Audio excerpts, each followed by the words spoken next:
Morning student, आज हम पढ़ेंगे कक्षा 9वीं विज्ञान। इसमें देखेंगे अध्याय 11 है गुरुत्वाकर्षण। अध्याय 11 क्या है आपका? गुरुत्वाकर्षण। गुरुत्वाकर्षण, ये गुरुत्वाकर्षण के बारे में आप लोग बहुत सारा चीज़ पहले से ही जानते हो, भले ही आपको वो पता नहीं रहता कि वो क्या चीज़ है। जैसे कि आप लोग इस पेन को, जैसे कि मैं इस पेन को मैं ऐसे छोड़ूंगा तो ये क्या हुआ, ये पेन को मैं अगर छोड़ूंगा तो ये गिर जाएगा। ये गिर जाएगा। ये कहाँ तक गिरेगा? जमीन तक गिरेगा। जमीन में जाकर ये शांत हो जाएगा। तो ये एक बल कार्य करता है। ये एक बल कार्य करता है, गुरुत्वाकर्षण बल, जो जमीन की ओर खींचता है, किसी भी पदार्थ को खींचने का प्रयास करता है। ठीक है, अब इसके बारे में हम लोग पुस्तक से देखते हैं। गुरुत्वाकर्षण, ग्रेविटेशन। गुरुत्वाकर्षण, आप बल और गति के अध्याय में ऐसे बहुत सी घटनाएं से परिचित हो चुके हैं। बल और गति के नियम इस अध्याय में आप पढ़े हैं। ठीक है, जहां वस्तु पृथ्वी की ओर गति करती है। जैसे एक पत्थर को पूरी पृथ्वी से क्या करेंगे, पूरी ताकत से अगर फेंकेंगे, पृथ्वी की सतह से अगर ऊपर फेंकेंगे तो ऊपर की ओर फेंकने पर वापस सतह की ओर वो आ जाता है। ठीक है, बारिश की बूंद से लेकर सूखा पत्ता, धूल के कण, सब कुछ पृथ्वी पर ही आकर गिरते हैं। क्या कभी आपने सोचा है वस्तुएं पृथ्वी पर ही क्यों गिरती हैं? तो ये पृथ्वी, जैसे कि आप लोग कोई भी वस्तु, किसी भी पत्थर या किसी चीज को भी आकाश की ओर फेंकेंगे, ठीक है, तो वह वापस पृथ्वी की सतह की ओर आकर गिर जाएगा। और जैसे कि पेड़ के पत्ते हो गए, धूल के कण हो गए, और कुछ भी चीजें हैं, या कभी पेड़ से गिरते हुए फल हो गए, ये सब क्या होते हैं? ये भी क्या होते हैं? अंत में आकर पृथ्वी में ही गिरते हैं। तो ऐसा क्यों होता है? तो किसी पत्थर को ऊंचाई से गिराने पर पृथ्वी की सतह तक आते आते उसका वेग क्यों बढ़ जाता है? देखना, जब कोई पत्थर को फेंकोगे या ऊपर से नीचे गिराओगे तो जितना अधिक पृथ्वी के पास पहुंचते जाएगा वह उतना स्पीड से गिरते जाएगा। जैसे कि ऊपर जहां से आपने फेंका वहां उसका वेग जो है, उसका स्पीड थोड़ा कम रहेगा। फिर धीरे धीरे जैसे कि जमीन के और पृथ्वी की सतह की ओर पहुंचते जाएगा तो उसका स्पीड जो है बढ़ते जाएगा। ठीक है, इसको आप ऐसे भी देख सकते हैं कि अगर आप कम ऊंचाई से किसी चीज को फेंकते हैं, कम ऊंचाई से किसी चीज को आपने फेंका, किसी भी चीज को आपने क्या किए, कम ऊंचाई से गिराए, कम ऊंचाई से अगर किसी चीज को गिराए आपने इतनी ऊंचाई से, ठीक है, और किसी चीज को आपने गिराए इतनी ऊंचाई से, तो आप देखना यहाँ नीचे अगर रेत है या कुछ भी गीली मिट्टी है तो आपने देखना कि यहाँ से कोई चीज को जब गिराओगे तो ये गिरेगा जब, तो ये जो है ना, यहाँ पर जब गिरेगा तो ये जमीन में जब गिरेगा, ये जमीन में सतह में पृथ्वी की जब गिरेगा तो कोई वस्तु जो है जितनी अंदर धंसेगी तो वो जितनी ज़्यादा तेजी से आएगी उतना ज़्यादा अधिक अंदर धंसेगी। तो यहाँ पर से जब देखोगे पास वाली कम ऊंचाई से गिराओगे किसी वस्तु को तो वो जितनी धंसेगी, उसी प्रकार उससे डबल ऊंचाई कर दो और उसको गिराओ तो वो क्या करेगी, उससे ज़्यादा अंदर धंसेगी, उससे ज़्यादा अंदर तक धंसेगी।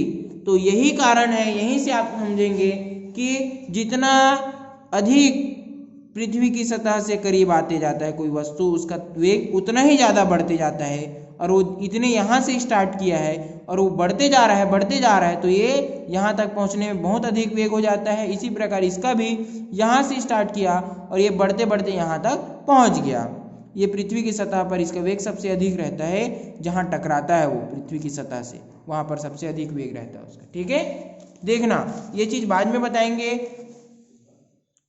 किसी पत्थर को ऊंचाई से गिराने पर पृथ्वी की सतह तक आते आते उसका वेग क्यों बढ़ जाता है? आपने पिछली कक्षा में जाना कि सौरमंडल में पृथ्वी जैसे कई ग्रह सूर्य के चक्कर लगाते हैं, ठीक है, और चंद्रमा जैसे उपग्रह ग्रहों के चक्कर लगाते हैं। ऐसी स्थिति में सूर्य के ऊपर या चंद्रमा पृथ्वी के ऊपर क्यों नहीं गिरता? तो ये देखना,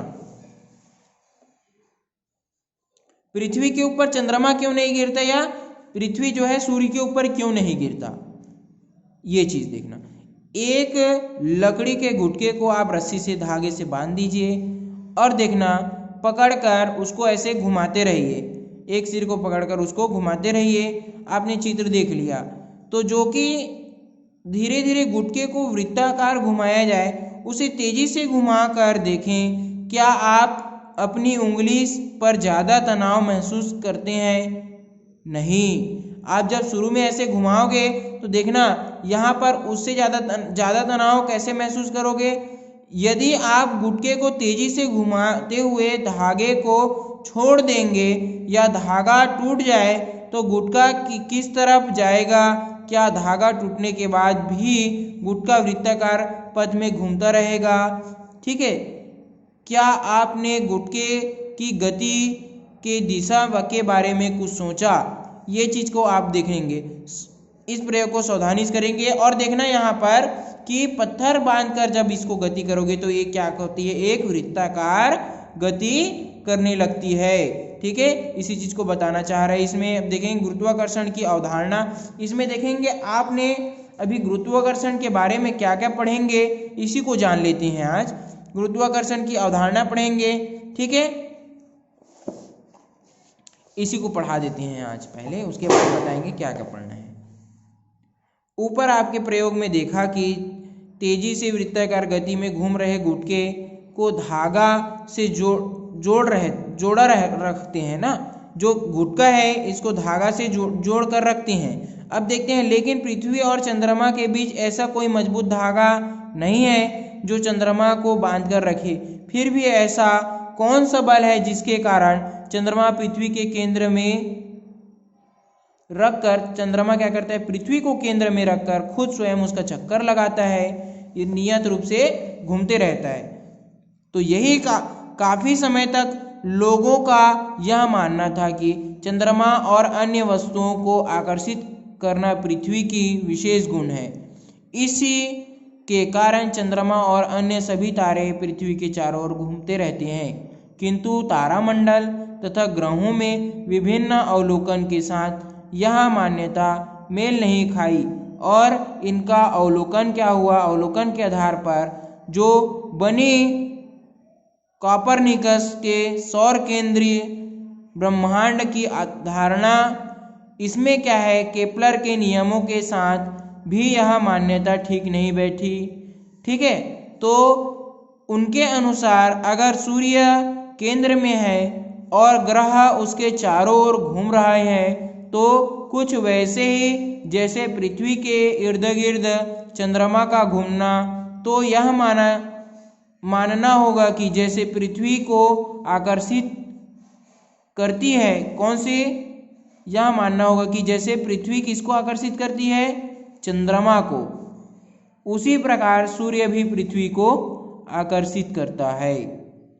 ठीक है, यहाँ पर क्या कह रहा है, गुरुत्वाकर्षण बल के कारण या जिस भी बल के कारण अगर यह मान्यता है कि पृथ्वी चंद्रमा को आकर्षित करती है, तो आपको यह भी मानना होगा कि सूर्य पृथ्वी को आकर्षित करती है, क्योंकि चंद्रमा पृथ्वी की चक्कर लगाती है तो पृथ्वी जो है सूर्य की चक्कर लगाती है।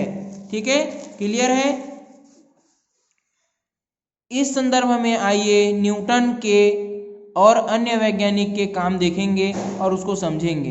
तो इसमें सभी अवलोकनों से देखकर यह निष्कर्ष निकलता है कि आकर्षण बल केवल पृथ्वी, चंद्रमा और सूर्य के बीच नहीं बल्कि संसार की हर छोटी बड़ी सभी वस्तुओं के बीच होता है। यह आकर्षण बल कहलाता है। पृथ्वी, धूल कण, पानी, ग्रह, तारे इत्यादि प्रत्येक वस्तुओं में द्रव्यमान के कारण हर दूसरी वस्तु के पर जो है एक दूसरे पर क्या करता है, आकर्षण बल लगाते हैं। द्रव्यमान के कारण आकर्षित करने का यह गुण गुरुत्वाकर्षण बल कहलाता है। अब ध्यान देना, कोई भी वस्तु का जो द्रव्यमान है उस द्रव्यमान के वजह से जो बल लगता है और वो आकर्षण बल लगता है। जो द्रव्यमान की वजह से आकर्षण बल लगता है वही क्या कहलाता है, गुरुत्वाकर्षण बल कहलाता है। ठीक है, और गुरुत्वाकर्षण के सार्वत्रिक नियम के बारे में हम कल पढ़ेंगे, इसको मैं कल डिटेल से पढ़ाऊंगा पूरा। ठीक है, उसके बाद कुछ उदाहरण देखेंगे और मुक्त पतन के बारे में पढ़ेंगे, गुरुत्वीय त्वरण के बारे में पढ़ेंगे। और इसके आगे आप लोग पहले से इसको देख के आना, कल जब आओ मतलब कल जब पढ़ोगे तो ये संडे के दिन पहले इसको पूरा कंप्लीट एक बार देख लेना, जो समझ में आएगा उसको पढ़ना। ठीक है, क्योंकि उसको बार बार पढ़ेंगे, उसके बाद जब मैं बताऊंगा तो आप लोग को और आसानी से समझ में आएगा। द्रव्यमान एवं भार, मास एवं वेट, इसमें क्या कह रहा है इसके बारे में पढ़ेंगे। ठीक है, उसके बाद आपका पार्ट जो है कल पूरा कंप्लीट करेंगे। कल एक डेढ़ क्लास के ही पार्ट है बस, अब इससे ज़्यादा नहीं है, क्योंकि यहाँ से पार्ट आपका समाप्त होता है। तो हम लोगों ने क्या करेंगे, कल आज जो पढ़ा है उसको पढ़ेंगे और उसको समझेंगे। और इसमें आज समझाने का तात्पर्य यह था कि आप लोग को गुरुत्वाकर्षण पार्ट को नया है, इसको स्टार्ट करना था और आप लोग खुद से पहले पढ़ेंगे, उसके बाद मैं बताऊंगा। और इसमें बताने का नियम क्या है कि सबसे पहले आप लोग ने क्या समझा कि द्रव्यमान के कारण कोई वस्तु में आकर्षण रहता है, उसी आकर्षण को क्या कहते हैं, उस गुण को क्या कहते हैं, गुरुत्वाकर्षण बल कहते हैं। और यहाँ पर क्या चीज़ मानना है कि पहले जो लोग मानते थे कि पृथ्वी जो है चंद्रमा को अपनी ओर आकर्षित करती है, इसी वजह से वह घूमता है, उसके चारों ओर वृत्ताकार कक्षक में घूमता है।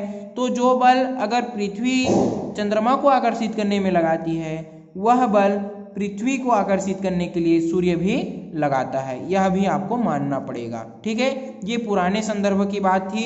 अब इसमें न्यूटन ने जब इस वैज्ञानिकों ने इस सब चीज़ को बताया तो कि पत्थर, धूल के कण, पानी, ठीक है, ग्रह, तारे सभी क्या करते हैं, आकर्षण बल के कारण, इसमें सभी में आकर्षण बल होता है। इसमें द्रव्यमान के कारण जो आकर्षण बल होता है, द्रव्यमान के कारण आकर्षित करने वाला का यह बल का जो गुण है उसी को क्या कहते हैं, गुरुत्वाकर्षण बल कहते हैं। ठीक है, अब क्लियर है, इसके आगे हम कल पढ़ेंगे।